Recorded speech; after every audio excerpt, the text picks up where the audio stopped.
Thanks for coming to e-flux tonight. It's really a pleasure to have a very special guest with us, the eminent writer Gertrude Stein. We will start this story tonight with this picture of Paris. As you can see, it's a view of the Exposition Universelle 1900.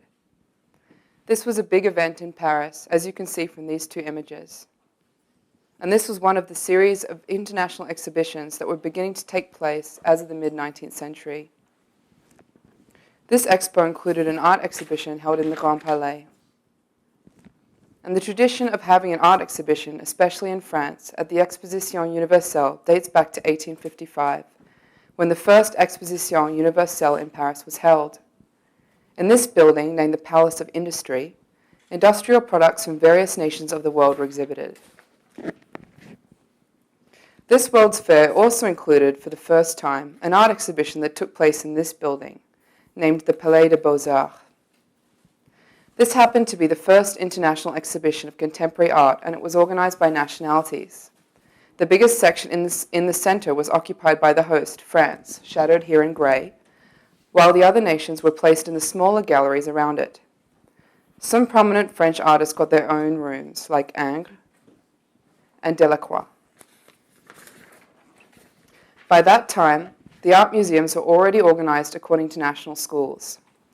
Now we have the first international exhibition of contemporary art organized by national schools/pavilions. It was now not only the past that was structured by nationalities and national schools, but the present as well. Since then, throughout the second half of the 19th century, there were numerous World's Fairs, both in Europe and the US, like this one almost half a century later, again held in Paris. In those days, Paris was the center of modernity. And everybody who was interested in modern art and culture wanted to come to Paris, including these Americans, among whom were a couple of my brothers, Leo and Michael. I joined them in 1903. Leo wanted to be an artist, and he rented this space on the ground floor on Rue de Flores, then number 27, as his studio.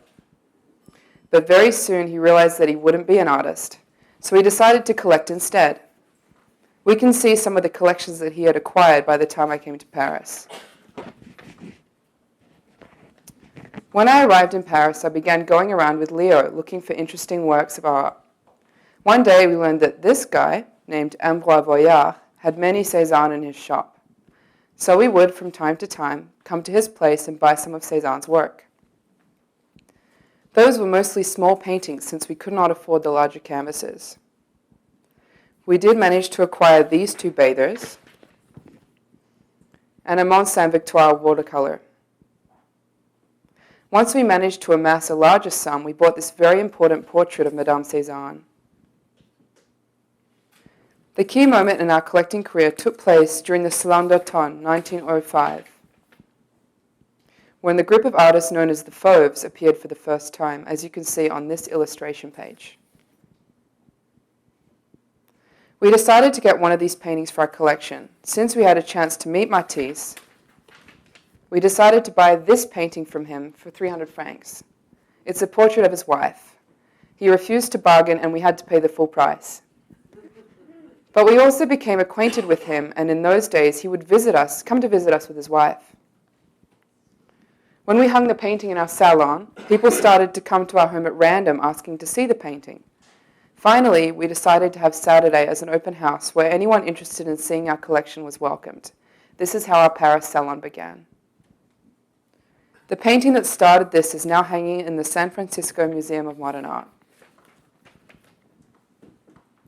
Within 2 weeks of acquiring our first Matisse, we were lucky to meet a young Picasso at his exhibition at some gallery. We liked him, and we liked this painting that became a part of our collection.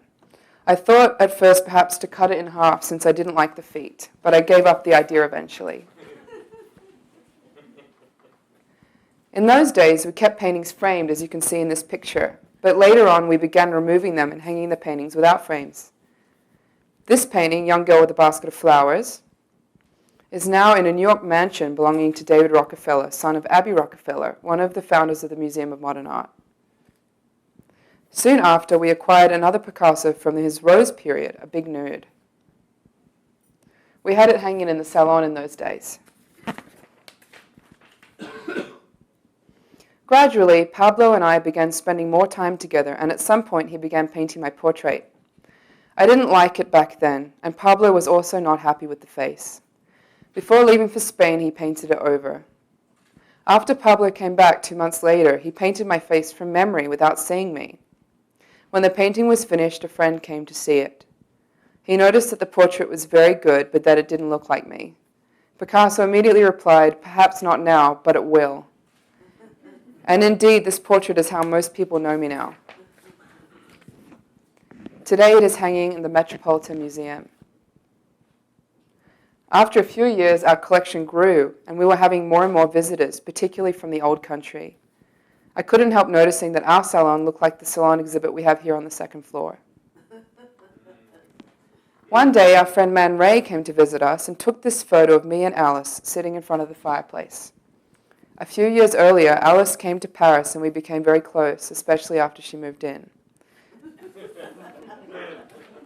Meanwhile, my dear brother Leo left forever. On this wall, some of you will recognize a well-known painting by Matisse, Joy of Life. Today it is in the Barnes collection, and we see it as being restored. Meanwhile, the blue nude by Matisse, that was once shown in New York in 1913 at the Armory Show, is now hanging in the Baltimore Museum thanks to my friends, the Cohen sisters, who acquired the painting from me. This piece, Music by Matisse, is now at MoMA. As well as this, Boy Leading a Horse by Picasso, which was once in our salon, also hangs at MoMA. And this portrait that was a study for Les Demoiselles d'Avignon is at MoMA as well. This study is at MoMA too. This acrobat painting by Picasso, acquired from me by the Russian collector Morozov, is now at the Pushkin Museum in Moscow. Three Nudes was acquired from me by another Russian collector, Sergei Shukin. We see it hanging in his mansion in St. Petersburg. It was later nationalized by the Soviet authorities, and it is now hanging in the Hermitage in St. Petersburg, as well as this one also at the Hermitage. So this collection is completely dispersed. A few more paintings from the collection that was in Paris. This Cubist nude by Picasso was also acquired from me by Shukin, and it too can be seen today at the Hermitage.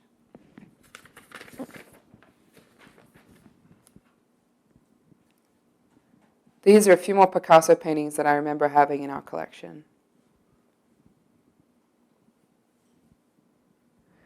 In the early 1900s, across the Atlantic, another city was emerging as a vibrant and dynamic metropolis, New York. This is how Mulberry Street looked in those days, where, as I learned, until recently was another salon on the corner of Spring, part of which we can see exhibited downstairs.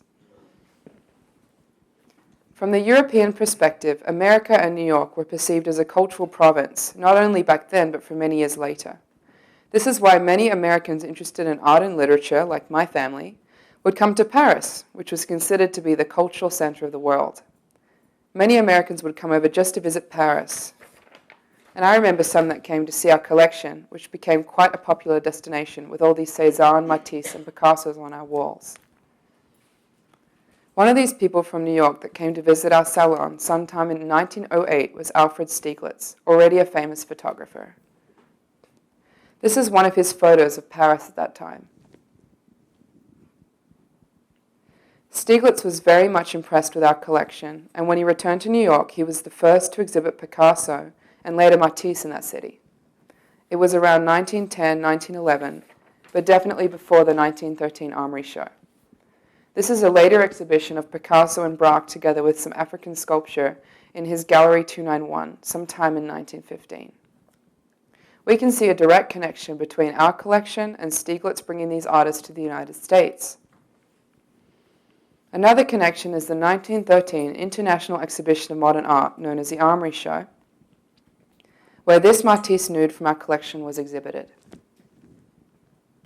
We see it here in the Matisse room at the show.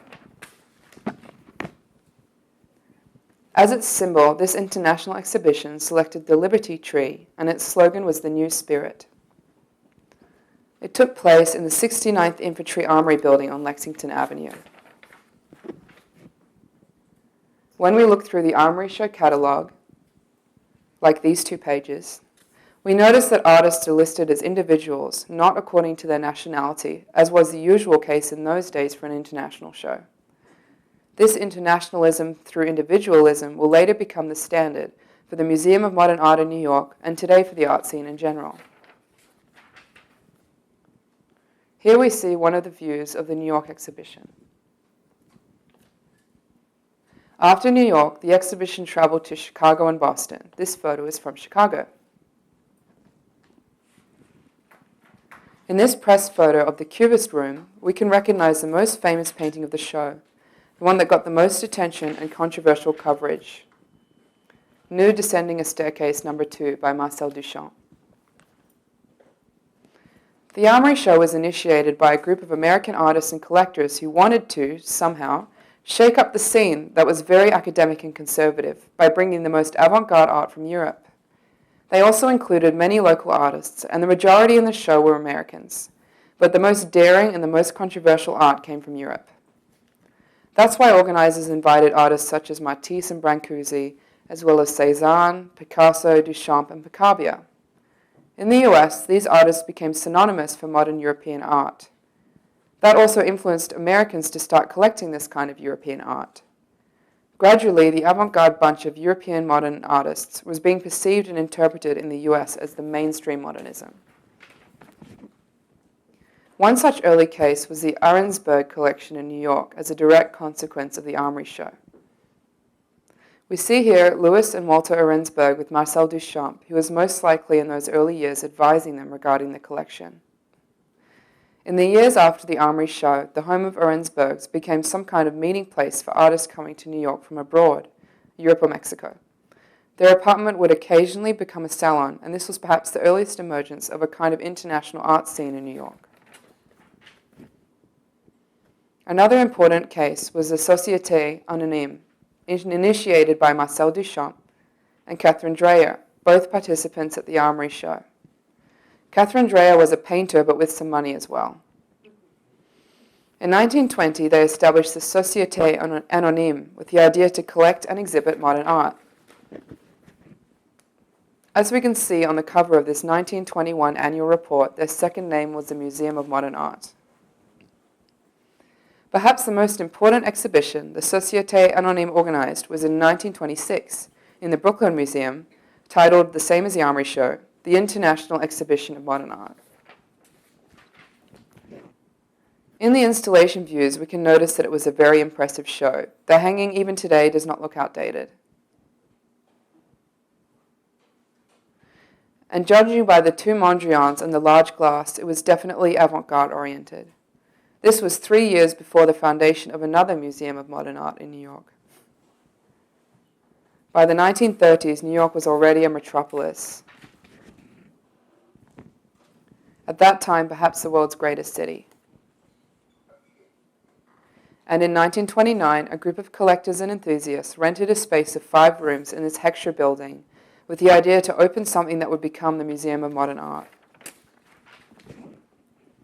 The new space opened with this lone exhibition of 4 European post-impressionist painters, Cezanne, Gauguin, Seurat, and Van Gogh. This was a pretty safe choice of well-established artists at that time. Comparing it with the Brooklyn show of the Société Anonyme, it was pretty conventional. The selection of only European artists would also anticipate the future orientation of this museum. In the next few years, this was a museum by name only. It didn't have its own building, nor a collection, and the exhibitions that took place there were loans. Technically, one could buy a painting at MoMA in those days, and probably did. In addition, its name was an oxymoron. I remember when a young Alfred Barr visited me in the Paris Salon a year earlier, in 1928, and mentioned his plans for a new modern museum. I was a bit amused. I told him, "That's nice, but how can it be both a museum and modern?" Some of the Cezanne paintings at this first exhibition, like this bather, which we can see at MoMA even today, came from the New York collection, belonging to Lily Bliss, one of the collectors who came out of the Armory show. She, along with Abby Rockefeller and Mary Quinn Sullivan, were the founding mothers of the Museum of Modern Art. They selected this young fellow, 27-year-old Alfred Barr, an art historian from Harvard, to become the director of the museum. As I mentioned earlier, the first museum space was tiny, comprised only of these 5 exhibiting rooms. The second MoMA exhibition was about contemporary American art and was titled Paintings by 19 Living Americans. This would be the first in a series of exhibitions of American art held at MoMA that would have a number and the word Americans in its title. On the list, we recognize the familiar names of the early 20th century American modernists.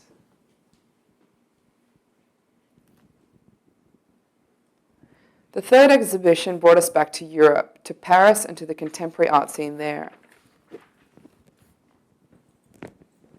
Titled Painting in Paris, it included all the important artists that lived and worked in Paris at that time. However, on a closer look, we will notice that one important name is missing. Pierre Mondrian. It is very strange that the Paris art scene never accepted Mondrian. He was not included in any version of the School of Paris, although he lived in Paris for 20 years and produced all of his neoplastic paintings there. It would be Alfred Barr who would recognize the relevance of Mondrian and give him the important role in the story of modern art that he has today.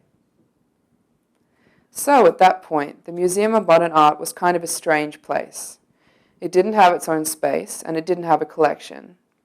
Naturally, people like Barr would start thinking what the Museum of Modern Art could or should be. At some point, he came up with a proposal called Torpedo in Time. The museum would have a collection of works that would not be older than 50 years. When the works became over 50 years old, they would be transferred to the Metropolitan Museum. Thus, the modern would become a temporary holder, almost a kind of purgatory for modern art. In this way, those collectors reluctant to give works to this strange new museum would perhaps now more readily do so, knowing that the works would eventually be transferred to the Met. In the center of this diagram are the French and the School of Paris. The Europeans and Americans are, for some reason, on the margin. By the mid-1930s, MoMA moved to this townhouse on 53rd Street. This is the staff of the Museum of Modern Art in those days. Here we can recognize 2 of our main characters, Alfred Barr, second from the right, and Dorothy Miller, third from the left, here. The museum was closed that day, which I suppose is why they could take a group photo. In 1936, Alfred Barr organized for the first time a historical exhibition of modern art. It was based on a diagram that doesn't look like a torpedo in time. This is instead a conventional retrospective view of the past, but with some interesting features. First of all, until this point, the art history and museum displays were organized according to the national schools. This was a concept introduced with the emergence of the first museums, like the Louvre, in the early 1800s. And here, suddenly, we have a story that was told not through national schools, but through international movements. A completely different kind of story. In this way, Alfred Barr retroactively changed the meaning of these phenomena. The modern art phenomena in those 3 preceding decades was happening within the context of national schools. Now, Barr gave them a different meaning by interpreting them through international movements. Alfred Barr could do this because at that time, the American interpretation of 20th century modern art was already avant-garde based. This diagram is chronologically based and covers the interval from 1890 until 1935, 45 years. It begins with the post-impressionist Cezanne and branches in 2 directions. One line goes to Matisse and the Fauves, and from there to non-geometrical abstraction, while the other goes to Picasso and Cubism, and from there to suprematism, constructivism, and Bauhaus to geometrical abstraction.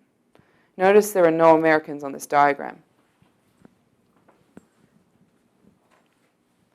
The Cubism and Abstract Art exhibition was a moment when this Picasso painting, La Demoiselle d'Avignon, was placed at the beginning of the exhibition and consequentially at the beginning of modern art history. Barr couldn't actually get the original, so he decided to exhibit a reproduction. Here is the Cubist room. Then the Futurists. Notice the plaster cast of Nike behind the Boccioni sculpture. Nude descending a staircase by Duchamp was hung next to the staircase. Here is a Mondrian wall. In the catalogue, there are reproductions of these Malevich works, which Alfred Barr took from Alexander Dorner at the Landesmuseum in Hanover and smuggled into the United States. It was the year 1935. The National Socialist Party was already in power, and these paintings would be considered Bolshevik and degenerate. Ironically, at that time in the Soviet Union, these kinds of works were already exhibited as bourgeois and formalistic.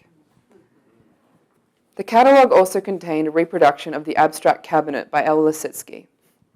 It was the result of a collaboration between Lissitzky, a Soviet artist, and Alexander Dorner, the director of the Landesmuseum. Dorner organized the museum in a series of atmosphere rooms, each representing a particular epoch, and he invited Lissitzky to design the room of the modern epoch. Until 1936, Dorner managed to preserve the cabinet in spite of the radical change of political climate. However, in 1936, the same year that this catalogue was published, Dorner was fired from the museum, the cabinet was dismantled, and the works, including these paintings by Lissitzky and Mondrian, were taken to the exhibition Entartete Kunst, or Degenerate Art, in Munich in 1937 and never seen again.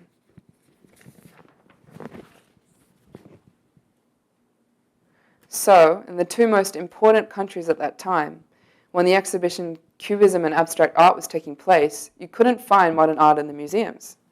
And Paris at that time didn't yet have abstract art in their museums. Just look at the story of Pierre Mondrian, who lived and worked in Paris for 20 years and whose work was finally acquired for the public collection only in 1978. One could say that if Alfred Barr didn't put suprematism and neoplasticism in his diagram, we would hardly know about Malevich and Mondrian today. Finally, in the mid-1930s, it became clear that the museum should have its own building. Here we see members of the Board of Trustees gathered around the model of the new museum. Photos taken during the opening day were published in the May 1939 issue of Life magazine. In this picture on the bottom right, we see the proud members of the board in front of the original Demoiselle d'Avignon, which was acquired by that time through the Lily Bliss bequest. Since then, it has become one of the icons of the Museum of Modern Art. The opening of the new building was accompanied with the 10th anniversary exhibition, Art in Our Time. And in the catalogue are reproductions of the new MoMA building and Les Demoiselles d'Avignon with a long description, now in the museum collection. Immediately after, the museum organized the first ever retrospective of Pablo Picasso. At that moment, from New York's perspective, Picasso was the most important artist of the 20th century, and Paris was the center of modernity. Then came the Second World War and the liberation. And I was once again the center of attention. Many of the GIs came to see me and Alice, like this film crew. We came back to Paris after spending the entire war in a little village in the province. In those days, I would also visit army units in the barracks. It's me. One day, an Air Force crew took us on a flight to Germany. Here we are, all sitting on the terrace of Hitler's house, known as the Eagle's Nest. It was a strange feeling to be at the same place where Hitler was standing a few months earlier, and the war was still not over. My friend Picasso was another star of liberated Paris, mostly for GIs. Perhaps because of articles like this one, published in a 1944 Life magazine.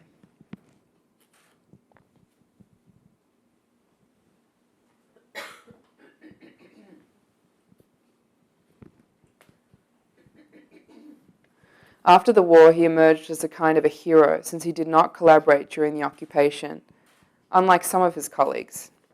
We can see in this 1941 photo Van Dongen, Vlaminck, and Derain at the Paris train station on their way to Berlin.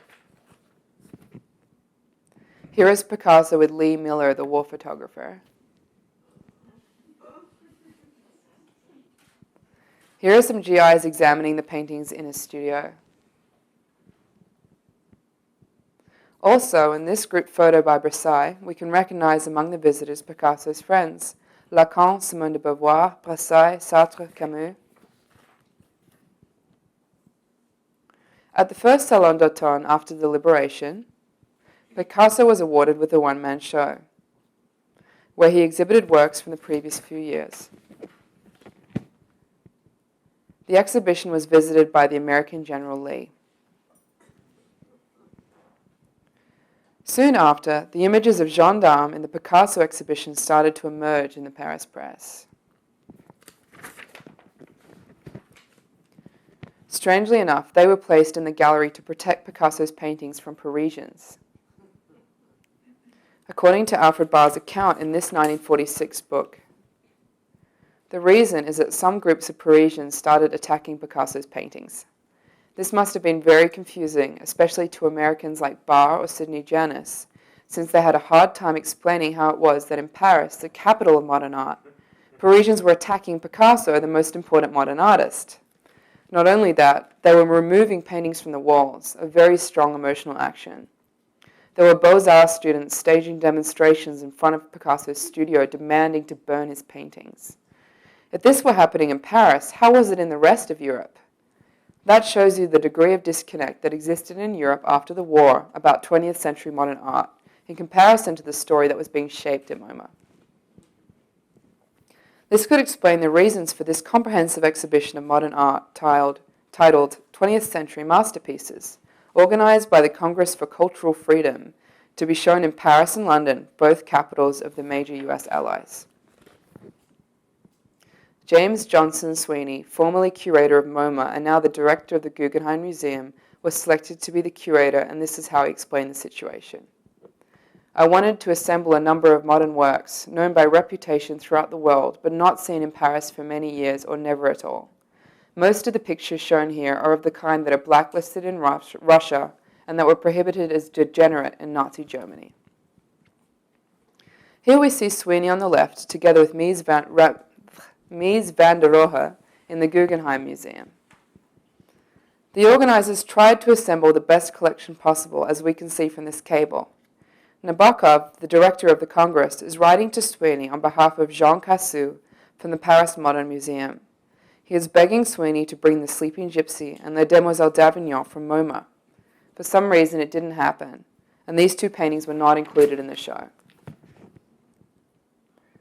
In a short article about the exhibition from in Time magazine from June 2nd, 1952, we can see the main thesis of the exhibition, which is that such cultural achievements are possible only in a climate of intellectual freedom. This was clearly indicating that the exhibition was playing a role in the cultural Cold War.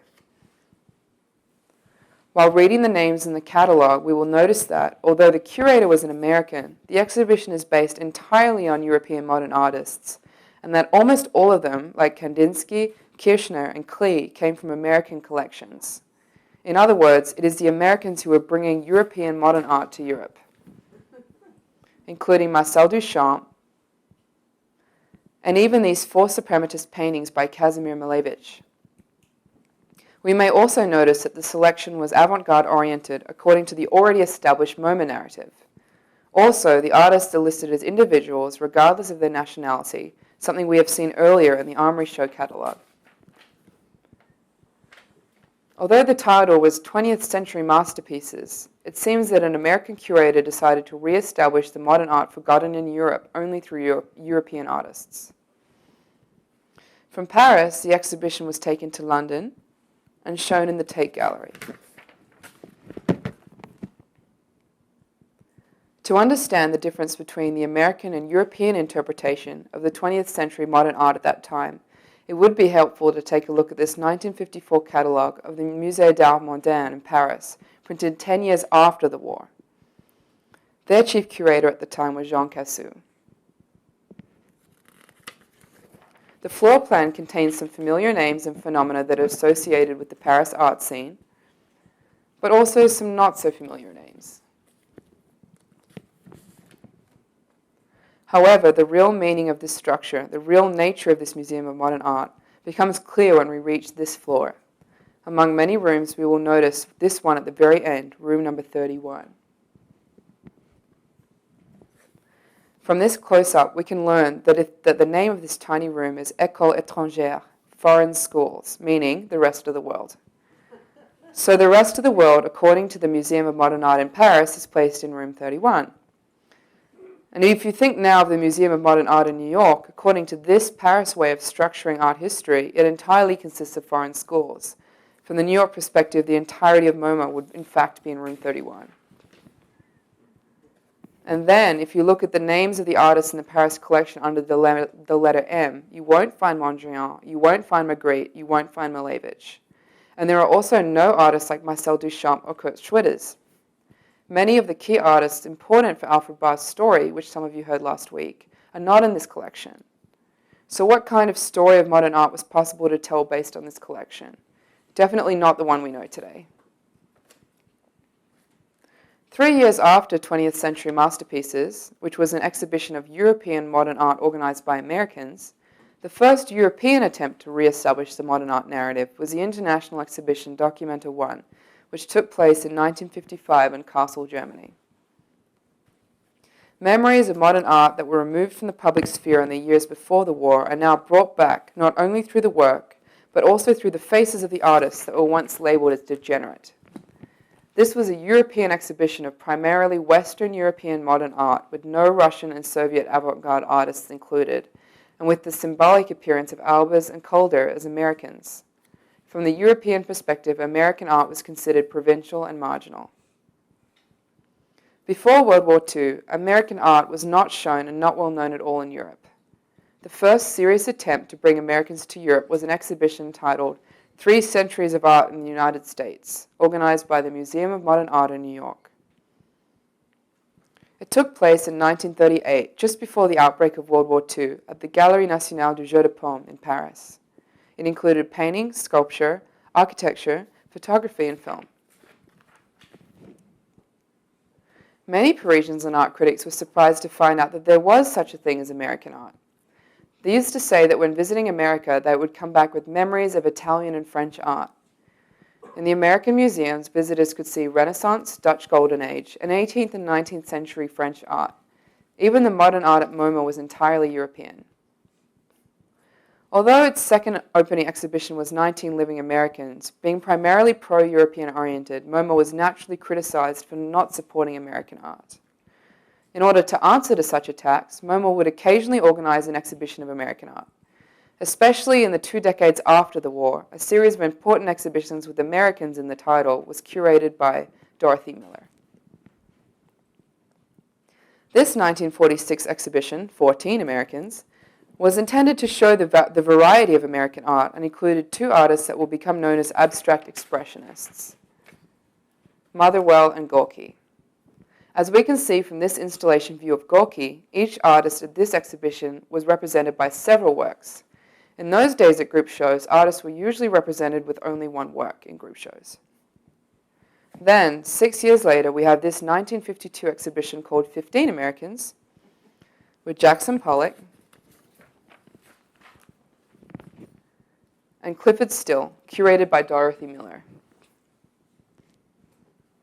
12 Americans in 1956 was an exhibition that, among others, included Franz Klein. It is out of this series of post-war MoMA exhibitions, curated by Dorothy Miller, that this group of artists emerged with a specific style called abstract expressionism. After the establishment of the MoMA International Program in 1952, the first exhibition of American art was sent to Europe. 12 contemporary American painters and sculptors, which first opened in Paris, also included a variety of styles. Abstract expressionists were represented by Gorky and Pollock. 2 years later, the second exhibition of American art sent to Europe, organized by MoMA, first opened in Paris under the title 50 Years of American Art from the United States. It was a selection from the Museum of Modern Art collection that covered 20th century American art with an emphasis on the last decade, as well as abstract expressionism. Here we see the MoMA team led by the director René Darnancourt. This tall guy. Here is the MoMA team hard at work.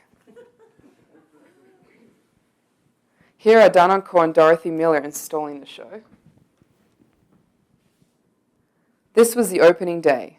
An interesting detail is that one of the sculptures in this exhibition was a nude by the French-born Gaston Lachaise, who was representing American art. This must have been a bit confusing to some French visitors. Also, of course, Pollock got most of the attention. The same exhibition traveled to The Hague,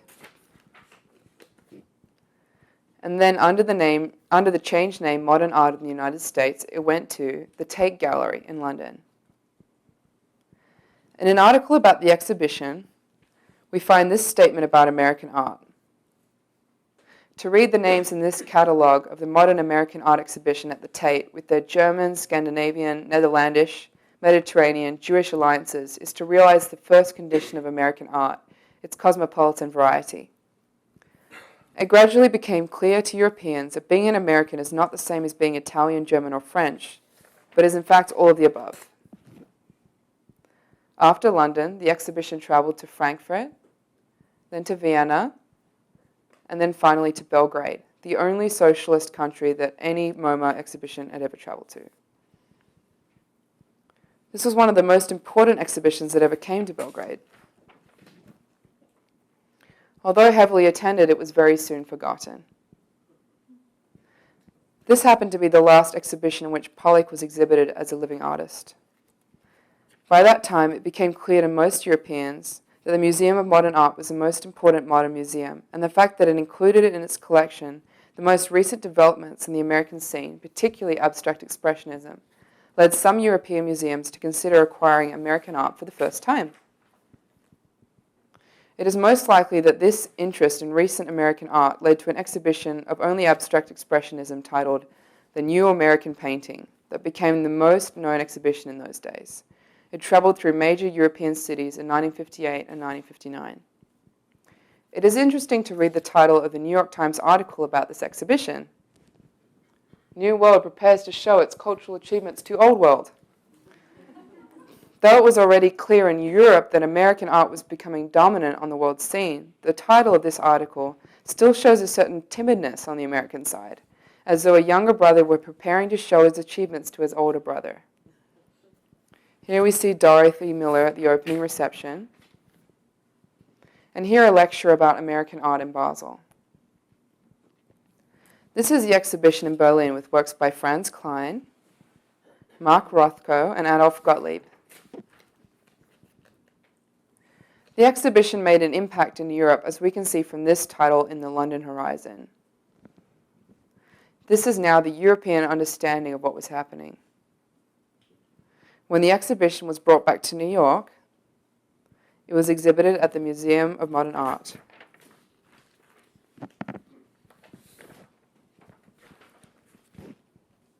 Here are some paintings in the exhibition by Mark Rothko. That same year, it documented two in Kassel. American artists were brought together as a group under the auspices of the MoMA International Program. Here are some scenes from the Documentist section of American artists.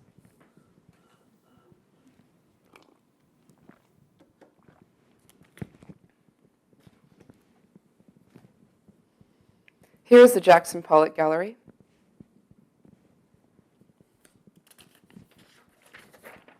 At the 1964 Venice Biennale, American representation was selected by Alan Solomon from the Jewish Museum in New York.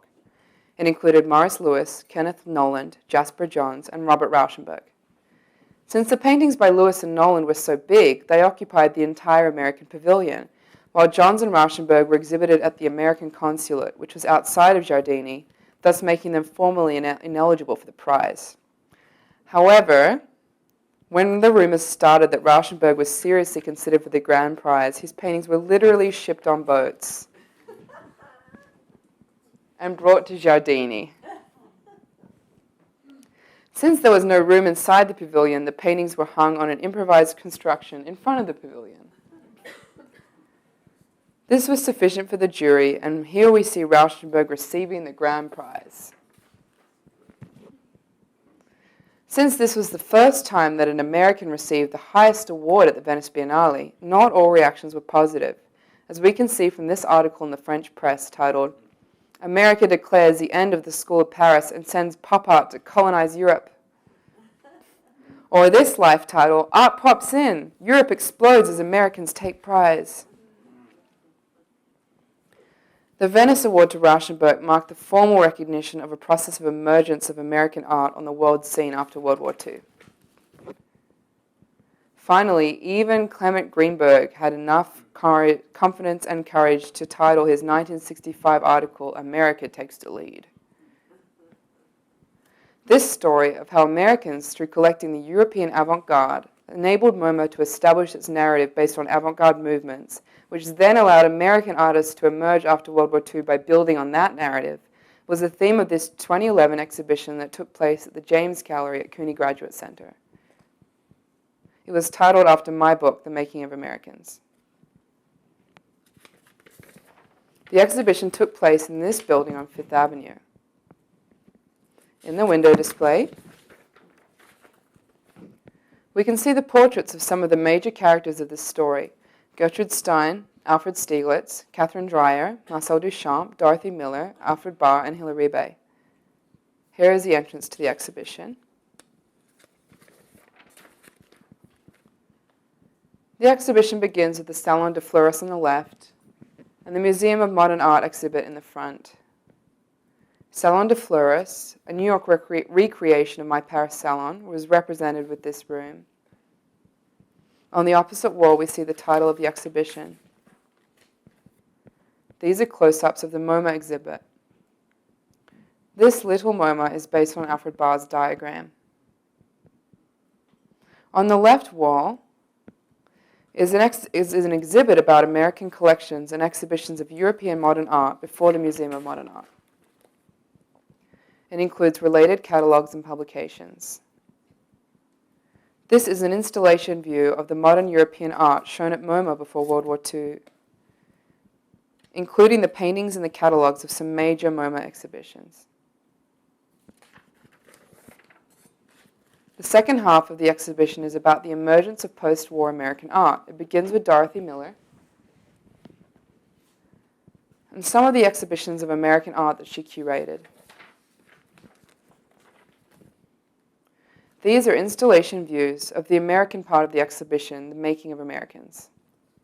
My friend and colleague Walter Benjamin wrote an article with the same title that is based on this story. You can find it in one of the e-flux journal issues. Thank you.